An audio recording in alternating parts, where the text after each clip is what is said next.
السلام علیکم دوستو، کل میں نے آپ کے ساتھ ایک ویڈیو شیئر کی تھی. یہ والی ویڈیو ہے جس میں نے آپ کو سب کا سلیبس بتایا تھا. آفیشیل سلیبس آپ کو پتہ ہوگا، جیسے آپ تیاری کر رہے ہیں اسسٹنٹ کی، کالج اسکول ایجوکیشن کی، اکاؤنٹس کے بارے میں آپ کو بتایا تھا. اگر آپ نے ویڈیو نہیں دیکھی وہ آپ دیکھ سکتے ہیں. ایڈی سوشل ویلفیئر کے بارے میں آپ کو بتایا تھا. ملٹیپل جابس کا جیسے سبجیکٹ اسپیشلسٹ ٹوٹل آپ دیکھ سکتے ہیں کہ 6 سبجیکٹس ہیں. تو کافی بچے اب یہ پوچھ رہے ہیں کہ سندھ پبلک سروس کمیشن صرف اسی طرح دیتی ہے. دیکھیں، سندھ پبلک سروس کمیشن کی پالیسی یہ ہے کہ وہ کوئی آؤٹ لائن نہیں دیتی. جیسے فیڈرل پبلک سروس کمیشن میں CSS کی اگر آپ تیاری کریں گے نا، اس میں وہ آؤٹ لائن دیتے ہیں کہ پرٹیکولر یہ آؤٹ لائن ہے ہیڈنگ سے، اس پہ جا کے آپ کام کریں. لیکن سندھ پبلک سروس کمیشن کی بالکل اس طرح کوئی پالیسی نہیں ہے. تو کافی بچے یہ سوال کر رہے ہیں، اس کے بارے میں آپ کے ساتھ ڈسکس کریں گے. اس کے ساتھ SST کے بارے میں آپ پوچھ رہے ہیں، وہ بھی آپ کے ساتھ میں شیئر کرتا ہوں. سلیبس میں آپ کو دوبارہ دکھاتا ہوں، پھر فردر ڈسکس کرتے ہیں. تو چلیے شروع کرتے ہیں. دیکھیں، یہ سبجیکٹ اسپیشلسٹ کا کہیں بھی آؤٹ لائن نہیں ہے. اس کے بعد یہاں پہ آ جائیں اسسٹنٹ ڈائریکٹر کا، اس میں بھی آؤٹ لائن نہیں ہے. اور اس کے بعد اسسٹنٹ آپ کو اوپر نظر آئے گا، اور اکاؤنٹس کا دونوں میں آپ دیکھیں گے نا، کہیں بھی کوئی ہیڈنگس آپ کو نظر نہیں آئے گی.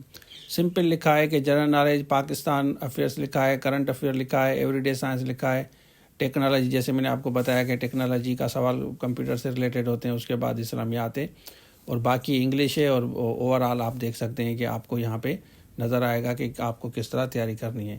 تو یہ آپ دیکھ سکتے ہیں. اب فردر ہم آپ کے ساتھ ڈسکس کرتے ہیں. اچھا، آپ نے دیکھ لیا تو یہ والا سلیبس تھا. اب اس میں دیکھیں، سلیبس میں جیسے میں نے آپ کو بتایا کہ general knowledge, Pakistan affair, current affair, every day science, technological knowledge اور اسلامیات. ٹیکنالوجی میں آپ کا کمپیوٹر سے ریلیٹڈ MCQs آتے ہیں، مطلب computer MCQs، basic computer MS office وغیرہ سے. جنرل نالج اسٹیٹک ہوتی ہے، نارمل اسٹیٹک جیسے لارجسٹ، اسمالسٹ، ہائیسٹ، ڈیپسٹ، یہ جنرل نالج میں آتے ہیں. جو بھی اسٹیٹک ہوگی، جیسے سکھر بیراج کس سال میں بنی تھی، یہ اسٹیٹک نالج ہے. تو یہ GK زیادہ تر اس طرح ہوتا ہے. اس میں پھر کرنٹ افیئر اپڈیٹ چاہیے. اس کے بعد پاکستان افیئر اور پاکستان اسٹیٹیز، آلموسٹ یہ دونوں آپ کا ہو جائے گا. پاکستان اسٹیٹ اسلامیات کا بھی انہوں نے بتایا. باقی ایوری ڈے سائنس میں جیسے سولر سسٹم وغیرہ ہیں تو بیسک چیزیں ہیں، اس طرح وٹامنس وغیرہ ہیں. تو جو ہم نے یہ ڈیزائن کیا ہے کورس، وہ اسی حساب سے ہم نے ڈیزائن کیا ہے. ظاہر ہے ہمارے پاس یہ ہوتا ہے کہ سندھ پبلک سروس کمیشن کے تھرو جو ٹیچرز آلریڈی جو لوگ پاس ہوئے ہیں، جو کر چکے ہیں یہ ٹیسٹ، پرٹیکولر ایکسپیرینس ہے. میرا خود بھی ایکسپیرینس ہے. ظاہر ہے میں فائنلائز کرتا ہوں کہ کون سا ٹیچر کون سی چیزیں بہتر پڑھا سکتا ہے. تو اسی حساب سے ہم آپ لوگوں کو تیاری کراتے ہیں.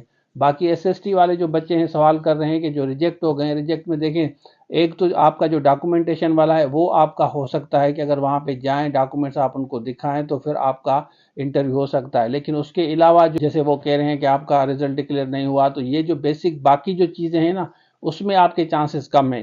لیکن اگر ڈاکومنٹس آپ کے نہیں بھیجے، لیٹ آپ نے بھیجے یا آپ نہیں بھیج سکے، تو ڈاکومنٹ جا کے اپیل کریں، آپ درخواست دیں، کنسیڈر ہو سکتا ہے اور آپ کو انٹرویو کے لیے بلا سکتے ہیں. تو SST والے یہ سوال کر رہے تھے.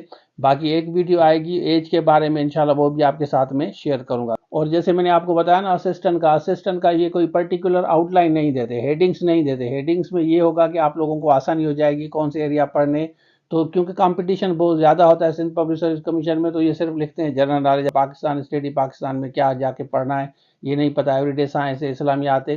تو یہ ٹیچرز کی اسپیشلائزیشن ہوتی ہے. تبھی تو ہم محنت کرتے ہیں انہی چیزوں پہ. آپ لوگوں کو کہتے ہیں کہ اس میں بہت زیادہ لیبر ہوتی ہے، محنت ہوتی ہے، اور ہم وہی چیزیں آپ کو دیتے ہیں. اسی ٹیچر پہ ہم ریلائی کرتے ہیں جو ٹیچر اس پروسیس سے گزر کے آیا ہے، جس کو پتہ ہے کہ جنرل نالج میں کون سی چیزیں امپورٹنٹ ہوتی ہے. پھر اس کے بعد ہماری ٹیم پوری فائنلائز کرتی ہے. فائنلائز کرنے کے بعد آپ کے ساتھ ہم یہ کورسز شیئر کرتے ہیں. سبجیکٹ اسپیشلسٹ کا ہو، AD کا ہو، اکاؤنٹس کا ہو، کسی بھی جاب کی تیاری کر رہے ہیں تو اسی پیٹرن پہ بنا کے آپ لیتے ہیں، جیسے آپ کا ٹائم اور انرجی بچ جائے. آرام سے بیٹھ کے تیاری کریں 2-3 منتھ میں. اس کے بعد اس کو ریوائز کریں، انشاءاللہ آپ کی ٹیسٹ ضرور پاس ہوگی. تو یہ چھوٹی سی کلپ تھی، میں نے بہتر سمجھا آپ کے ساتھ شیئر کروں. تھینک یو سو مچ. اللہ حافظ.